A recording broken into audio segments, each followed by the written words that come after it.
If you've been in crypto gaming for a few years, then you know that it's way too expensive. Most of these games have charged ridiculous amounts of money for pretty much anything they can. There's been so many NFT sales, pre-sales, early sales. Buy this now, you can play a game in a couple of years, and stuff has been crazy expensive. But with the bear market the last few years, one of the good things about no one really giving a shit about NFTs is that prices have come down. I've been able to, for example, collect a lot of Gods Unchained cards, which would have been completely out of my price range a few years ago.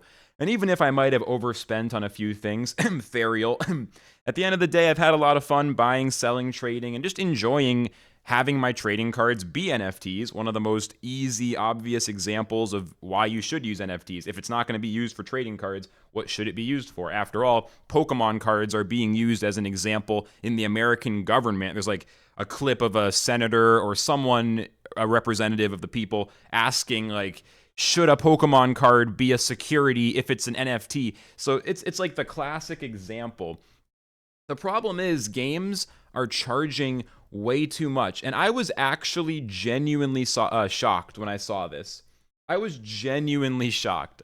So Parallel is launching a new expansion. It's called Planetfall. And this is their thread going over the pre-sale stuff.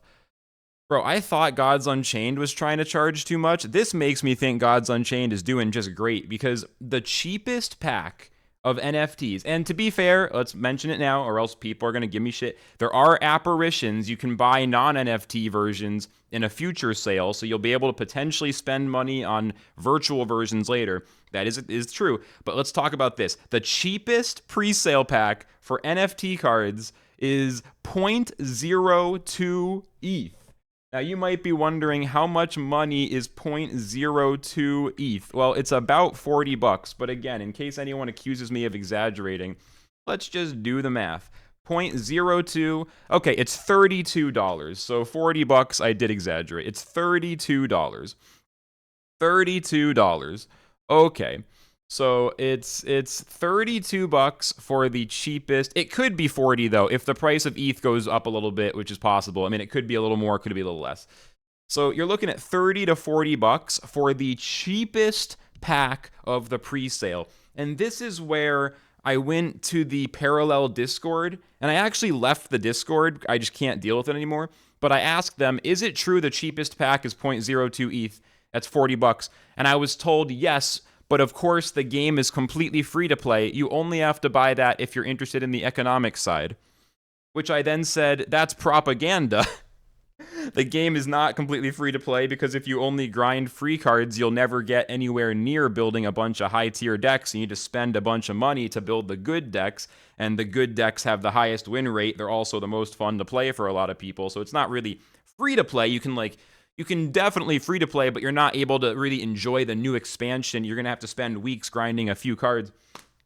I was told that this opinion is unacceptable and is putrid. My opinion is stupid, apparently. And apparently, if I don't understand that Parallel is the most affordable game, and it's in fact a free-to-play godsend, then I am a fool and a loser, and I have no idea what I'm talking about. Okay, well, let me just say it on my YouTube channel, because I left the Parallel Discord. I had a bunch of people tell me I'm a goddamn clown. Fine.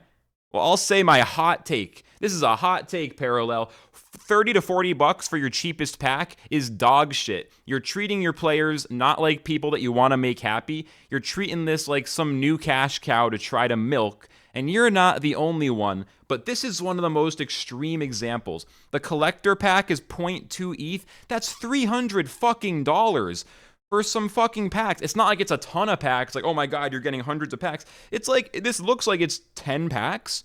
And you're going to get a mix of cards and like cosmetics for $300. And then the collector's crate is literally thousands of dollars for like 10 of these. This is absurd. We need to stop being okay with these absurd prices. Listen, I think Kagi is wrong. Kagi, one of the big crypto gaming influencers, he says, oh, we finally got the fun-only people out. Now play to earn and tokenomics can come back. Well, call me the anti-Kagi because I'm exactly the opposite opinion. I think play to earn is clearly not coming back.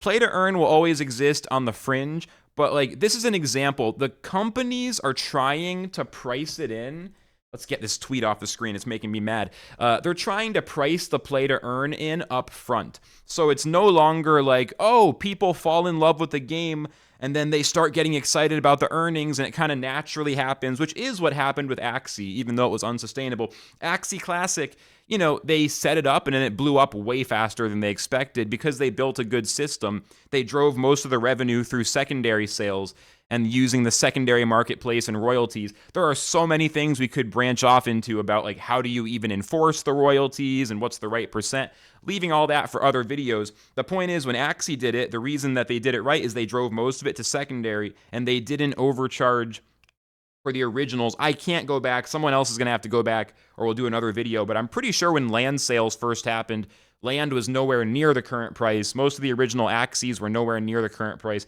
By all means, though, correct me if I'm wrong about that.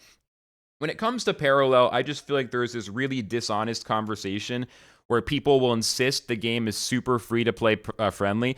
But I played the game for 100 hours and I spent several $100 and I was still really missing a lot of key cards. So either my experience was somehow like super unlucky or I did it super wrong, as well as a lot of my friends who have also had that experience, or I'm just saying common sense. The game is fairly expensive, and I'm not saying it's wrong. I'm not saying screw you for making an expensive game. I'm just saying, like, don't lie to me and tell me it's totally affordable when your cheapest NFT pack is 30 to 40 bucks. The free-to-play packs are, in my experience, a couple $100 to get enough cards to really build one or two competitive decks. Like, this is so expensive, man. If we want to reach mainstream gamers, I'm finally realizing that it's not enough to measure crypto games by other crypto games. These games need to stand out in the world of gaming overall, and we need to offer compelling, good value propositions for players. We can't just use crypto as a way to build brutal freemium monetization models that are designed to screw the players. We can't do it, man. It's not going to work. I'm having a really hard time recommending these games to my non-crypto friends because I have friends from the games I played before I was so obsessed with the crypto games, and they check in with me now and then, and I'm like, hey, this is pretty cool, that's pretty cool, but, there's always something, right? Like, Big Time had a ton of stuff that was really overpriced, although Big Time had a really good free-to-play experience. All the TCGs are just turning the screws. But again, I'm a lot more grateful for Gods' monetization. It feels kind of bad, but goddamn, it's better than Parallel. Anyway, let me know. What do you think? Am I being too dramatic? Are the Parallel prices totally fine? Or am I right to say that this is some bullshit and that these games are getting way too comfortable, even after all this bear market, trying to charge us every cent they can for short-term monetization? I'm not a fan of it. We need more affordable games. We need better free-to-play. And maybe we really do need less card games, because it seems like, as much as I love card games, it's just built on this booster pack model, and it's really hard to ever imagine a card game that isn't, like, low-key screwing its player base. I think we have a lot of Stockholm Syndrome with trading card game as a format, so I don't know.